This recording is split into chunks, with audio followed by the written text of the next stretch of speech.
following is a presentation of KSL Sports. Hello, Cougar Nation. Top of the key, triple, Richie Saunders, fourth three-pointer of the night, massive make. Every Monday night, we break down the Cougars' last game and look ahead to next week. Cougar Nation, brought to you by Central Bank. Here's BYU insider Mitch Harper and Matt Baiamonte on Utah's legacy home of the Cougars, KSL News Radio.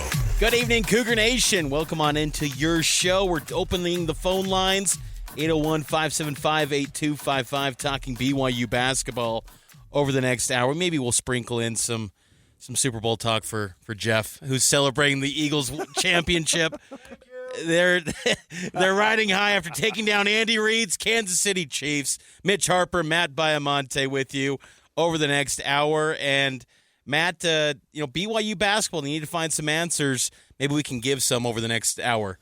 Yeah, that was a tough two-game stretch with losses to Arizona. And look, that was dare I say, a good loss. I mean, Arizona's a good basketball team, very capable of winning the Big 12, but on the road at Cincinnati, just a complete no-show in the second half. That was tough to swallow. 84-66, BYU falls to the Bearcats in a road game against a team that BYU dominated a month ago in Provo. So a complete turn of events, a completely different outcome than what we saw in Provo last month. Let's dive into that loss at Cincinnati in our takeaways.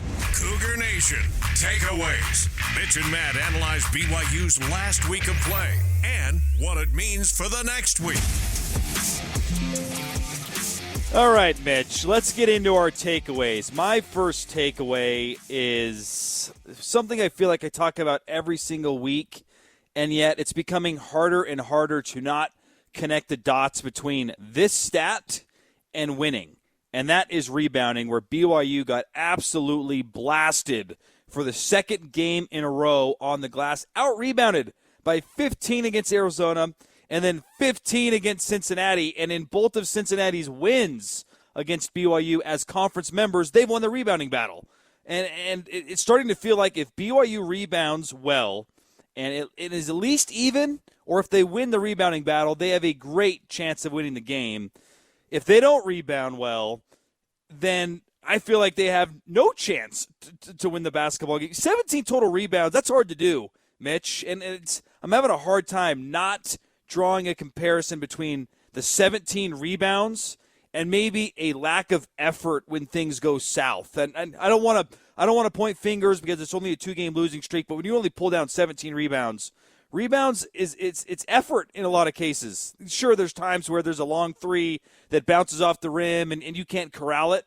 But in a lot of cases, Mitch, it's boxing out your guy, creating the space, and pulling down the rebound. 17! That is hard to fathom. Only 17 rebounds, and they lose by double digits. I just feel like when this team rebounds well, they play better defense. It leads to better offense. But when they don't rebound well, it leaks into everything. And in that second half, they had 8 rebounds in the second half. Single-digit rebounds in the second half. 16 second-chance points for Cincinnati.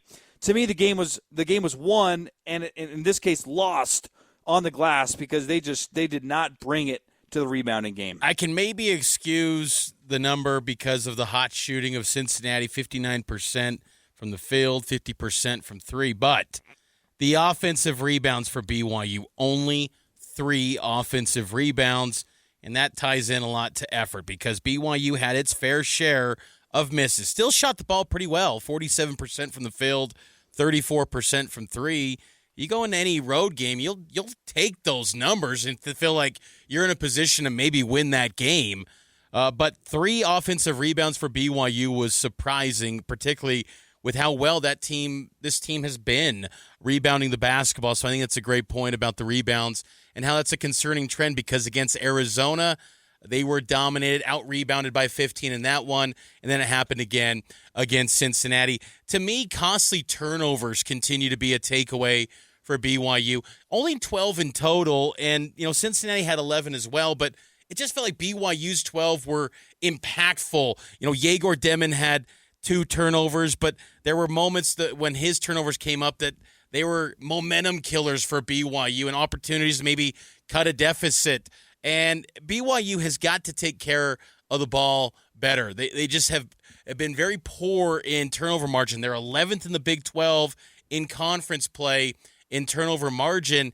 And when you're a team right now that it's like BYU, where you're outside of many bracket projections, you've got to value possessions and take care of the basketball. BYU's got so many great opportunities in front of them from a chance to boost their resume.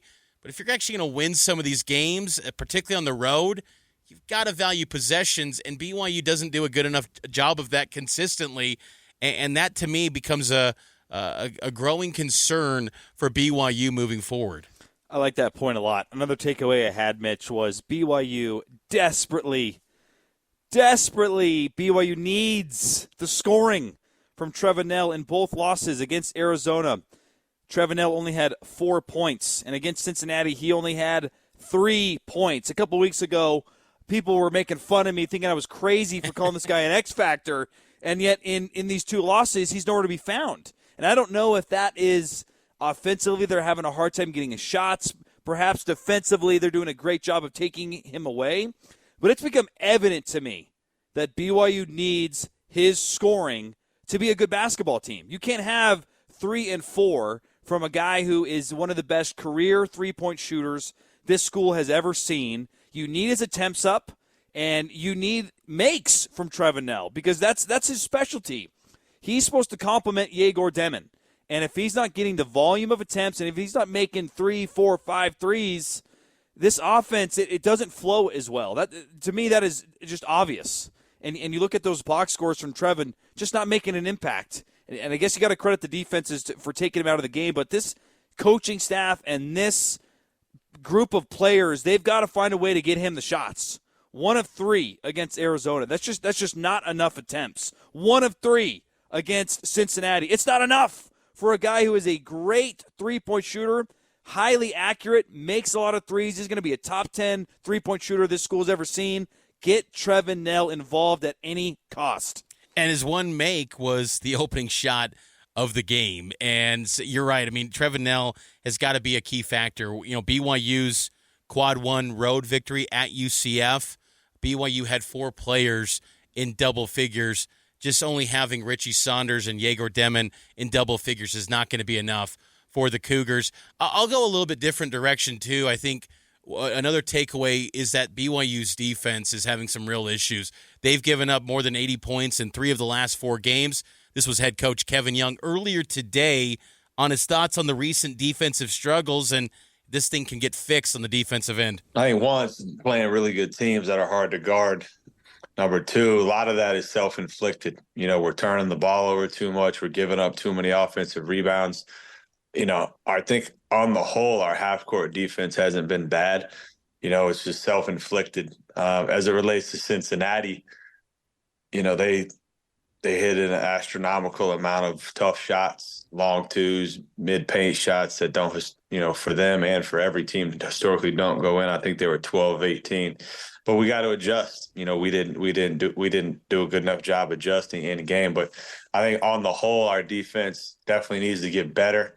But a lot of it, in my mind, is coming out of areas that aren't necessarily defensive related in terms of you know, not turning the basketball over, and then, you know, obviously finishing out possessions with rebounding. I buy some of that commentary from Coach Kevin Young because we've hit on the rebounds and the turnovers. You clean up some of those areas, I think BYU's defensive effort is going to look a lot better.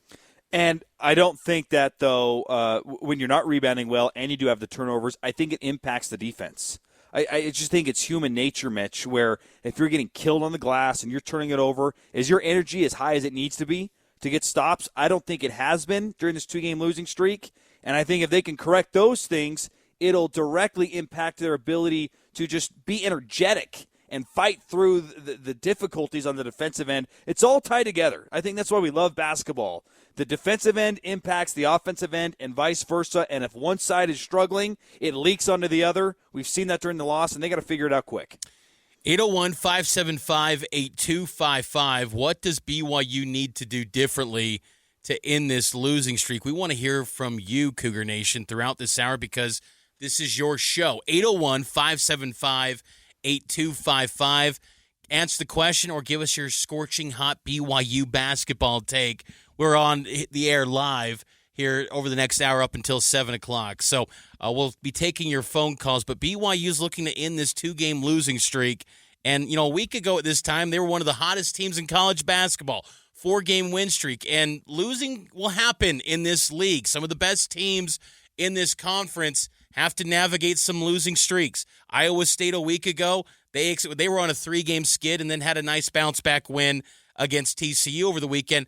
Things can change in a hurry in this conference, but, Matt, it's just crazy when you think there's only 4 weeks left in the regular season, and for a team like BYU, who doesn't have much on the non-conference to point to, you have got to start piling up wins now, and that's why it feels like that loss to Cincinnati was a pretty significant one. The margin for error is thin, Mitch, and there's a lot of difficult games coming up. This week is difficult.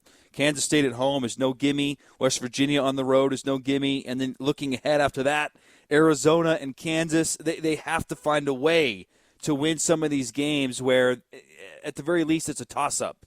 And that's what it's going to require if they're going to get to the NCAA tournament. Let's take a break, though, Mitch. We'll get to your question of the day. What does BYU need to do differently to end the losing streak on the other side? Call in 801-575-8255. Cougar Nation brought to you by Central Bank, voted best bank and mortgage in Utah Valley. Visit us online at cbutah.com.